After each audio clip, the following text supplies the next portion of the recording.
ingin diperjuangkan oleh Mas Anies Baswedan, tentu kami Partai Demokrat, saya sendiri juga akan terus berusaha untuk melengkapi, menguatkan, dan mudah-mudahan tujuan itu bisa kita capai bersama-sama. Terima kasih. Silakan Mas Anies. Mas Ahy yang saya hormati, saya banggakan, terima kasih. Assalamualaikum warahmatullahi wabarakatuh. Selamat siang teman-teman jurnalis yang saya hormati. Alhamdulillah Mas Ahy, siang hari ini kita dapat kesempatan untuk ngobrol santai terkait tema yang sebetulnya substansial. Dan tepat sekali apa yang dikerjakan oleh Pak Ketum, bahwa ketika kita bersama-sama memulai sebuah perjalanan bersama,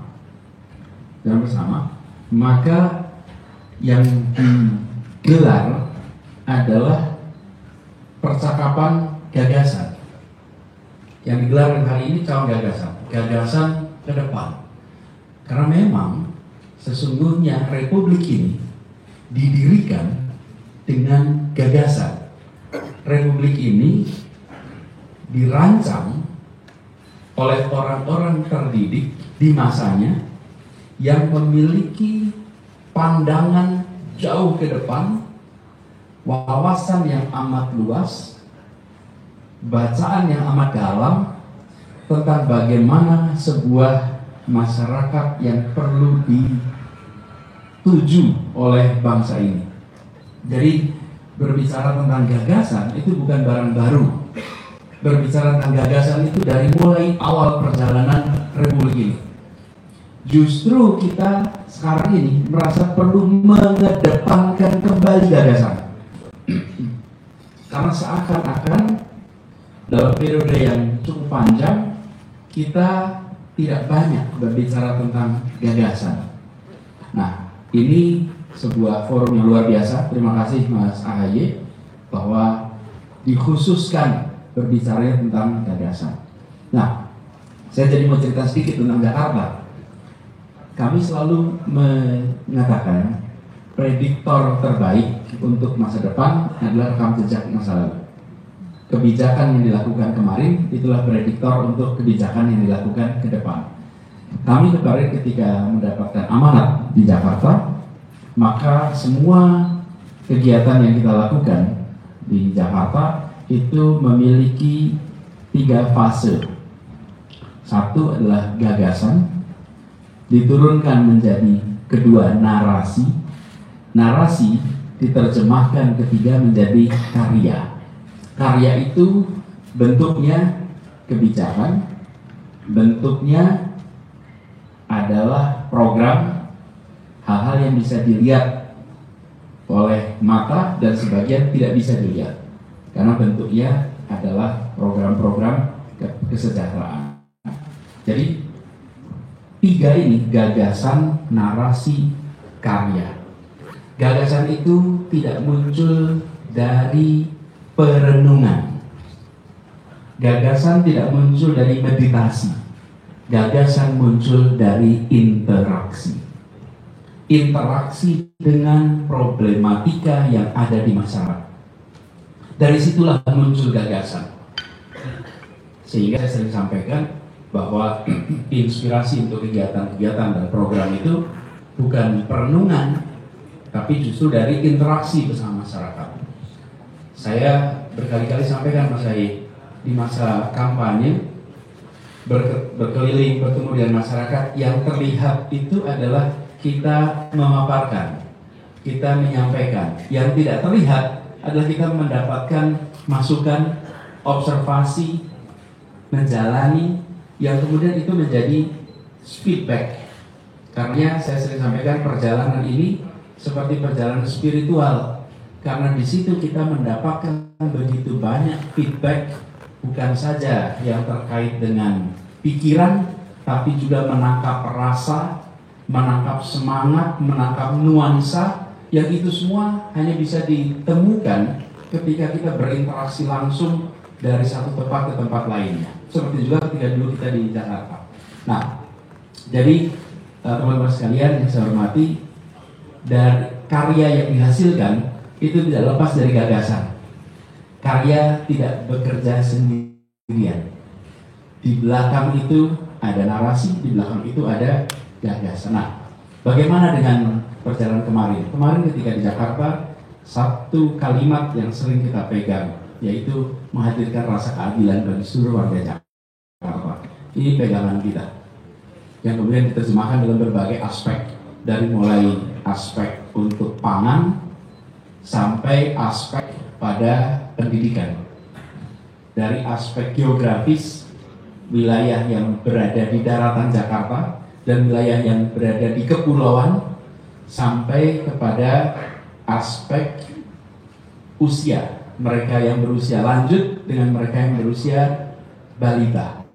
Ini adalah range masyarakat yang harus kita jangkau semuanya. Nah, jadi dengan dasar itulah, maka ke depan tadi sudah disampaikan sebetulnya sama Mas Ahy 3 butir utama ini, Mas. 3 butir utama gagasan. Dan kalau kita lihat konteksnya, saya beri konteks globalnya dulu. Dunia sekarang itu mengalami 3 tantangan besar dunia. Dan Indonesia adalah warga dunia nomor 4 terbesar. Jadi kita ini pelaku raksasa di dunia. Satu adalah tentang sustainability, environmental challenge, climate change, itu nomor 1 yang kita hadapi di seluruh dunia. Kita menyadari global warming ini telah membuat suhu global ini meningkat bisa sampai 3-3,5 derajat Celcius. Sebabnya banyak, kita tidak analisa ke situ. Dan problem kedua adalah kesenjangan ekonomi. Gap antar negara sudah makin tipis gapnya, tapi gap di dalam negara mengalami pelebaran. Ini fenomena dunia. Yang ketiga adalah pendewasaan demokrasi. Ini 3 masalah yang kita hadapi di berbagai tempat di dunia. Nah, saya tidak ingin membahas di situ, tapi kita beroperasi di dalam lingkungan hidup yang ada masalah, dalam ketimpangan yang kita juga punya problem, dan yang ketiga di dalam maturing demokrasi, menjaga kematangan demokrasi. Apa PR kita? Ada banyak. Karena itulah kalau dibilang sebagai gagasan ke depan, maka saya akan sampaikan sebagian yang sudah dikutip di artikel itu. Pertama adalah tentang bahwa demokrasi ini tidak bisa taken for granted. Tadi di dalam sambutan kami juga sampaikan bahwa menjaga demokrasi itu adalah tanggung jawab kita semua. Dan kita berharap MK juga ikut menjaga demokrasi kita. Partai politik menjaga demokrasi kita. Masyarakat pun menjaga demokrasi kita. Nah, ini pertama. Kemudian yang kedua adalah terkait dengan ekonomi untuk semua. Kita menginginkan pertumbuhan ekonomi yang berkualitas. Pertumbuhan ekonomi itu kualitasnya tidak ditentukan oleh angka pertumbuhan itu saja, tapi justru ditentukan oleh jangkauannya. Semakin merata pertumbuhan ekonomi, maka semakin berkualitas pertumbuhannya. Semakin tidak merata, maka semakin rendah pertumbuhan ekonomi itu kualitasnya. Jadi kalau pertumbuhan ekonomi kita tinggi, kita senang. Tapi lebih senang lagi kalau rumah tangga merasakan pertumbuhan itu. Karena kita sering menemukan kenyataan sebuah daerah pertumbuhan ekonominya sangat tinggi, tetapi warga di daerah itu tidak mengalami peningkatan kesejahteraan. Ini contoh bagaimana kualitas pertumbuhan itu tidak ditentukan oleh angkanya saja, tapi justru oleh pemerataannya. Nah, kami melihat kualitas pertumbuhan ini harus ditingkatkan. Isunya adalah soal kesetaraan ekonomi yang harus menjadi bagian dari pertumbuhan ekonomi. Kami sering sampaikan kita ingin agar yang besar tambah besar, yang kecil tambah besar. Jangan sampai kita sebaliknya. Kalimatnya kira-kira begini: membesarkan yang kecil tanpa mengecilkan yang besar. Biar yang besar tumbuh juga. Jangan dimusuhi, jangan dikecilkan. Karena dia akan bisa menjadi mesin penggerak. Tapi yang kecil jangan terus-menerus jadi kecil.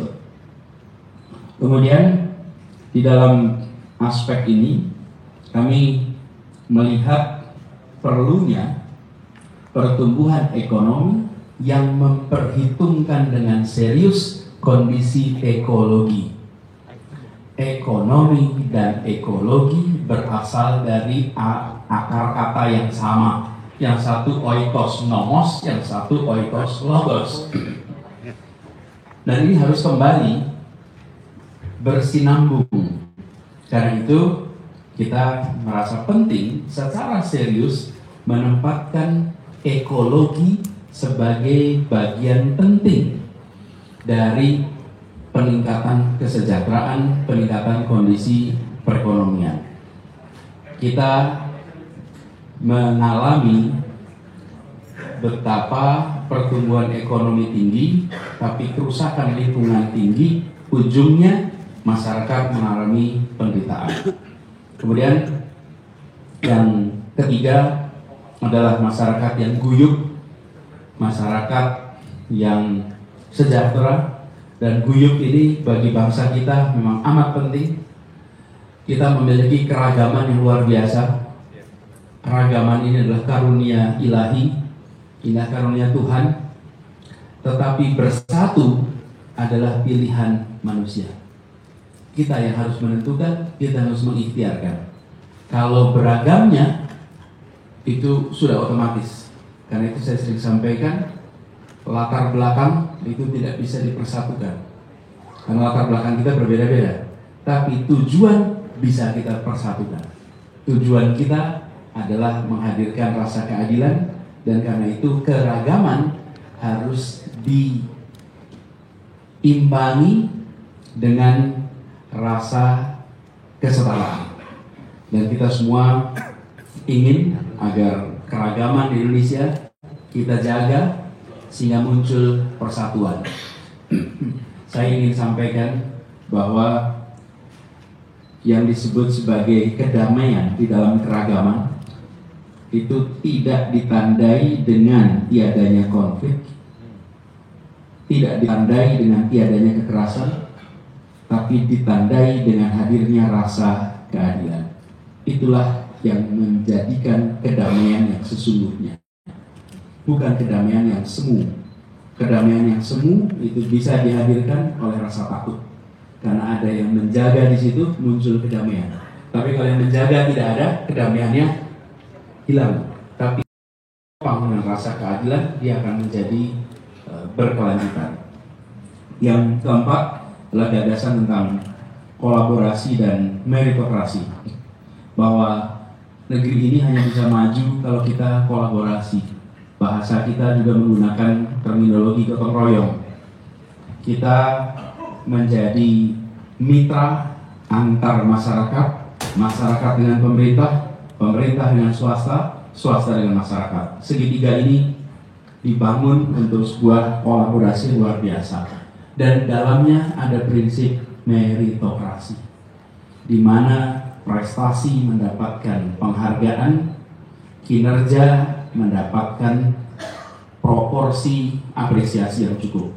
Dengan begitu, maka negeri ini akan terus-menerus bisa maju karena mereka yang mendorong kemajuan terus-menerus diberikan kesempatan untuk bergerak lebih jauh lagi.